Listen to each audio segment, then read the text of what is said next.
You know that feeling, right? When you have to choose between something you love, like a new piercing, and a really strict dress code. It's a situation that pops up all the time, in schools, at work, even in hospitals. So today, we're going to look at a pretty brilliant design that tackles this exact problem head on. I mean, it really boils down to this, doesn't it? Keep the piercing or the job. The school, it forces you to pick between expressing yourself and following the rules. And for a lot of people, that's a genuinely tough, high-stakes choice. Okay, so picture this. It's the classic Monday morning panic. You show up to school or maybe your new job feeling great about your new piercing. But then your teacher or your boss pulls you aside and says, that's against the rules. It has to be out by lunch. Instant panic, right? What on earth are you supposed to do? And look, just take it out is not a simple fix at all. A brand new piercing, one you might have just spent over 50 quid on, can literally start to close up in a few hours. Even one that's been healing for a while can shrink overnight. So you're not just risking an argument, you're risking your money and all that healing time. Poof, gone. So how do you solve a problem that seems, well, unwinnable? This is where a really clever solution comes into play, something designed specifically for this mess, the BioFlex Hide-It retainer. All right, so what is this thing exactly? Well, it's kind of like jewelry, but not really. It's made from a special medically safe polymer. Its whole job is to keep that piercing channel open, while being pretty much invisible if you're just chatting with someone. And the difference it makes is huge. Let's just look at it side by side. On one side, you've got the dilemma. You might lose the piercing, you've wasted your money, and you're in a super stressful situation. But on the other side, you've got a diplomatic fix that keeps the piercing open, avoids a pointless fight, and lets you keep your choice. Everybody's happy. Now, to really pull off this invisible trick, it can't be a one-size-fits-all deal. And it isn't. These retainers come in a bunch of different options, 3 skin tones, a clear version for any situation, and even a brown one, which is super clever because it can look just like a small mole. But here's where it gets really smart. It's not just about color. The real genius is in the engineering. These aren't just generic plugs. They're specifically designed for the unique needs of each and every piercing location. So for your face, every little detail has been thought through. The nose retainer, it's got this tiny flat disc that sits perfectly flush. You'd think it was just a freckle.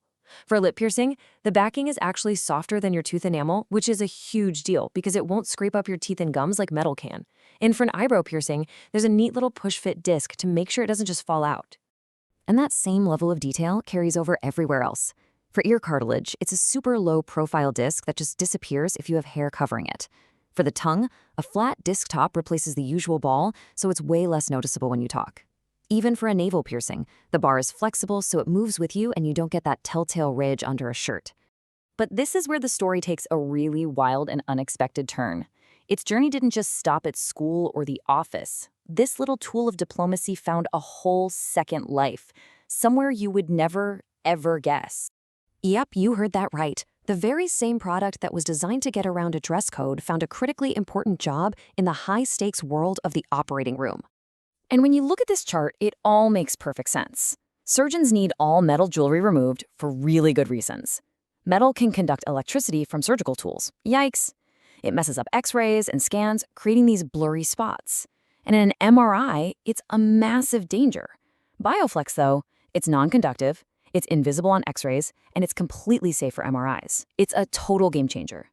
And this isn't just a marketing claim. It's the real deal. BioFlex meets an international medical standard, ISO 1099.6.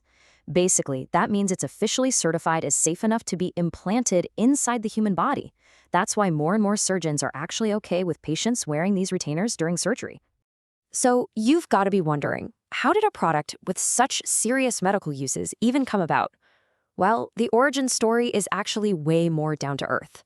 It all started with a simple person-to-person problem that just needed a better answer. It literally all started with a phone call. A head teacher from a school in a place called Pokestown called up the inventor, Poli. She was just fed up with the constant fighting with students and parents over the school's strict no piercing rule. So they came up with a plan. The school bought some retainers, and the inventor actually went to the school himself to help students swap out their jewelry for free. And just like that, the conflict, it just fizzled out. And this quote from the inventor, Patrick, I think it just hits the nail on the head. It respects both sides. He's saying, look, students made their own choice, and that's valid. but schools and workplaces also have a right to set their own standards. This little retainer, it's just the bridge that connects those two things. So, the most important thing to take away from all this is that the goal was never about tricking people or being deceptive. It was always about creating a tool for diplomacy, a way to find some common ground in a situation where it feels like there is none. And that kind of leaves us with a bigger question to think about, doesn't it? In a world that's full of rules, but also full of people who want to be individuals, this story proves that sometimes the best solution isn't about breaking the rules or just blindly following them. It's about finding a smart, respectful way to bridge the gap. So, when is a rule worth bridging? That's something we're thinking about.